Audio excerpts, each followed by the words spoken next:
Like I said, this is a pretty standard thought experiment. We know from Newton's third law, right, that every action has an equal and opposite reaction. So there's going to be a force pulling back for every force that you apply. Okay? So in this horse and cart situation, we have our Pegasus that is attached to the cart. Okay? The horse is pulling the cart forward, right? Yep.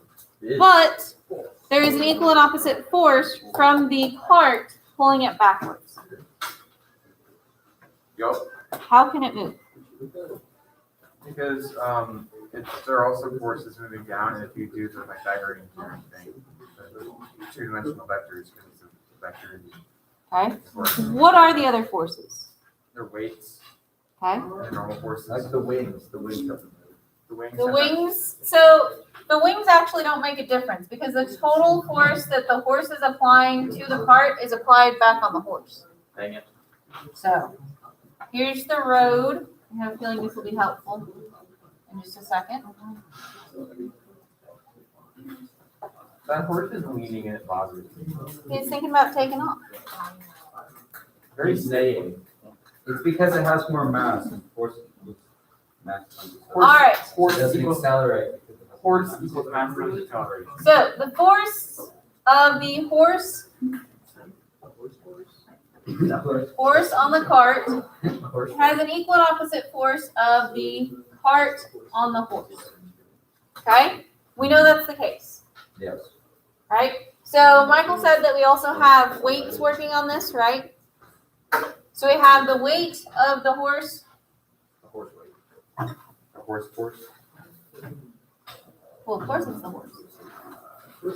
And then we also have the weight of the cart. We're going to keep the driver in the same thing as the cart, okay? So this is the weight of the cart. Okay? What else do we have going on? Horse forces. Horse forces? Okay, how does the horse produce force? It's the horse force. But where is the horse to the force? ground, which is equal and opposite. Okay? So the horse force, as you are saying, is actually going to be, we're assuming that he's not taken off yet since it is Pegasus. But we are going to say that the forces for the horse are actually going to be the friction forces between the hooves and the ground. Okay? Good? Yeah. So, this is a very interesting thing. The only reason you guys can actually walk is because there's friction. Okay? So, when you walk, you lean forward, right? Not really. Okay? At least somewhat. No. What keeps your foot from sliding backwards and actually propels you forwards is your friction. It grips on Okay? Yeah. Is there anything with zero? Ice is pretty close, Ice.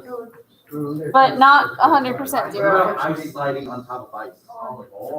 Actually, surprisingly, there are things that have less friction with ice than ice, because ice has this weird tendency to kind of stick to itself. That's weird.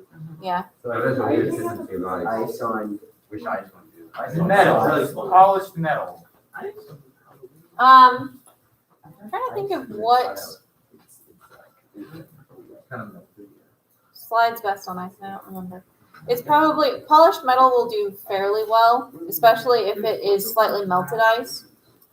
So, all right. So, our force of friction. Okay, the force of friction on the horse's hooves is actually going forward.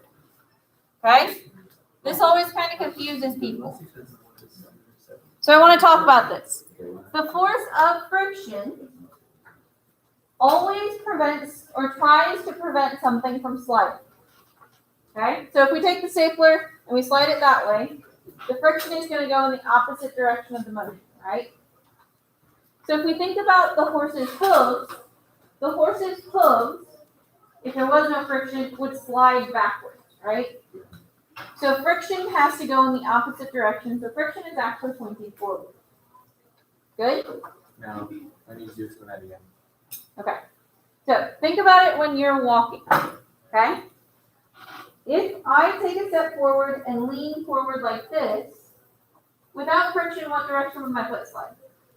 It would slide backwards, right? It doesn't. What's keeping it from sliding? Friction. Friction, okay? So friction has to oppose that motion that my foot wants to have, okay? So my foot wants to go backwards, that means friction has to go in the opposite direction, which is forward, okay? So friction is actually pushing me forward. Same with the horse. Does that make more sense now? Yes. So friction is going forward. We once again have a Newton's third law pair here. We have the force of the horse on the ground. Horse. Just call it by its name. Okay, so we've got the force of the horse on the ground. Yeah. Of course, right? Horse. Yes. Horse, the horse. Okay, Horse. Of course. so we once again have this Newton's third law pair. Yeah. Okay, yeah. It's because it weighs more. The earth weighs more than the horse, so you can't. Depends how big.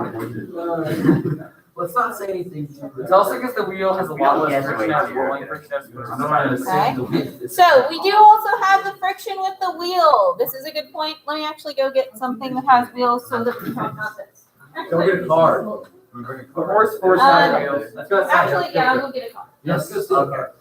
Hopefully I agree. What about Lambo?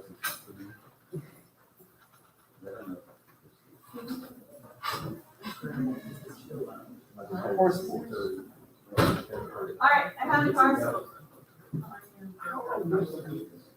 I can't ride that one. You got a different one. I can't ride that one.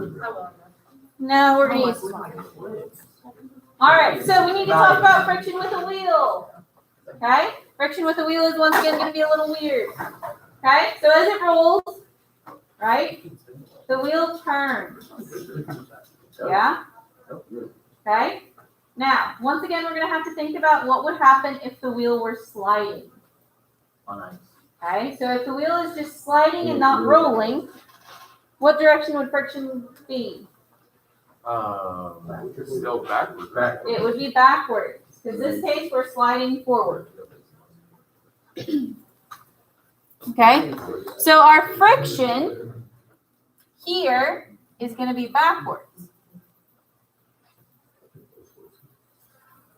Okay, good. The force of friction is actually what causes the wheel to turn.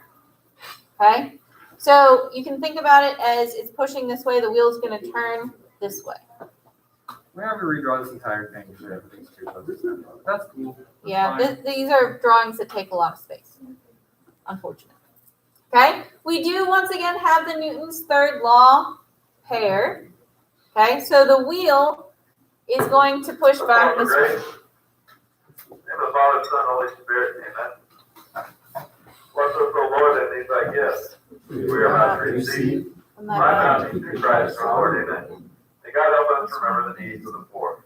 In the Father, Son, Holy Spirit, amen. Have one further announcement this morning. With the influx of last minute quota day information and a few other things that have come in, we have surpassed our goal for Monday, for our quota day. So Monday, there will be no school in session. Oh, mine We away. have surpassed our goal. We're actually over 27,000. Surpassed the goal, 25,000. So Monday is a class day. Thank you. That is exciting. Because we did the day that. Alrighty. So, in every position on here, we do have a Newton's third law pair. We actually have Newton's third law pairs here. Okay, so this is the force of the earth on the horse. We have the force of the horse on the earth. And then we also have the force of the cart on the earth and the earth on the cart. Which one's the horse force? Yeah, which horse is it? Probably the horse's weight. All right. Oh, the force of the horse on the ground is the horse force. Yes. All right, guys. So back to this. We have a Newton's third law pair for everything, right? So what allows this cart to move if we have a Newton's third law pair for everything? The friction force applied to the cart is far less than the cart applied to the horse. Okay. That is actually going to be the key thing here. Okay? This force here is not a Newton's third law pair for this force, which is not a Newton's third law pair for this force. Okay? These forces here are independent of each other. They do not have to be equal. Okay? The easiest way to do a problem like this is to actually take the whole object that's moving together as a system. This becomes an internal force that never shows up on a free body diagram. Okay?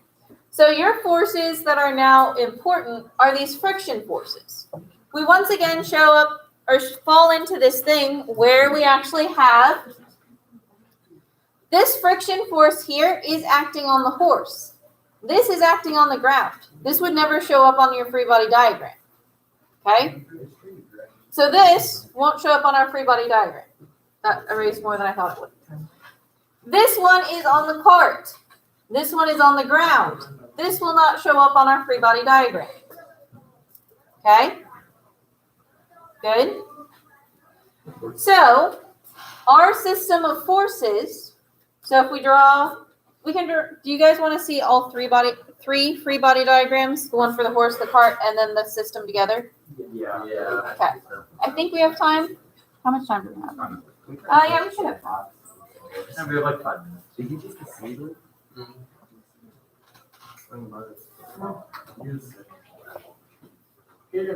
Okay, so we got the horse, the cart, and then we got the horse and the cart together. Okay, everybody good? What forces are going to show up on the horse's free body diagram? The horse force. The horse force, so the weight? I think we decided that No, was the normal force is the weight though. Of course, the horse force and the horse force opposite. okay, so the normal force. Whatever. Wait, the weight of the horse is not applied to this. The weight of the horse is applied to the horse. It's the force of the earth on the horse. If you will. Okay? The normal force. The normal force comes from the ground, so that's the ground on the horse. Okay? Yeah. What else? That diagram. I'm good. What else is going to be on our free body diagram? The force of the cart on the horse. Okay, so we got the force of the cart on the horse. And I already had it. we're missing one, Friction. the force of friction. Okay? Now, these forces are not Newton's third law pairs. They do not have to be equal. This force here is actually surprisingly hard to calculate, so we're not going to do that right now. I did it for you on the worksheet. Nice. Okay? All right, now for the cart. You're going to speed this up a little bit. We're going to put the third law pair here. The horse on the cart. What other forces are acting on the cart? The weight. You got the weight of the cart. On what? Friction. Force. The normal force.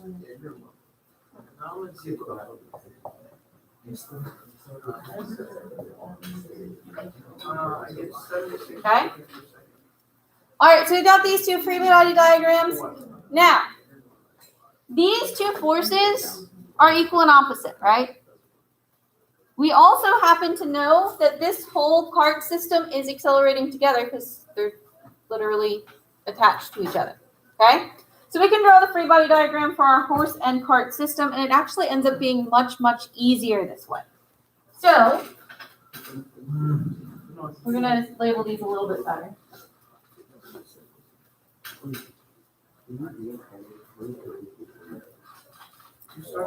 Okay?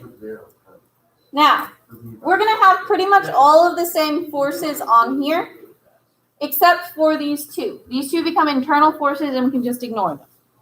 And those are the hard ones to calculate, so that's always good. So, this becomes our normal force of the cart plus the normal force of the horse. This is the force of friction on the horse.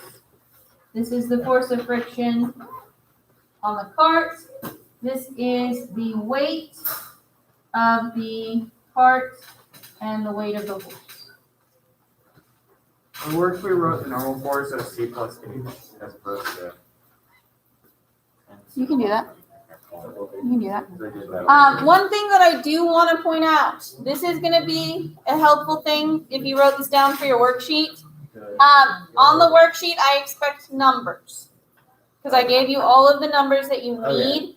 I expect numbers as well as just like labels like this. Okay, so you should be able to calculate the weight of the cart plus the weight of the horse. Okay. So really the only thing that's determined. So when you pull something, the only thing that determines How fast or how far it goes is the friction, not your pulling. Not only. If it is flat ground, then yes. If this were on a hill, part of your weight is going to pull it back down. Like so notice the amount you push, the amount you push it determines the coefficient. Your normal force depends changes your friction force. Well, why does it matter how hard you push, how fast it is? What? Is the friction, why is it like the force which you push depends how fast it is? It doesn't depend very much on how fast it is. is this worksheet? It's like a car moving at 30 miles per hour is going to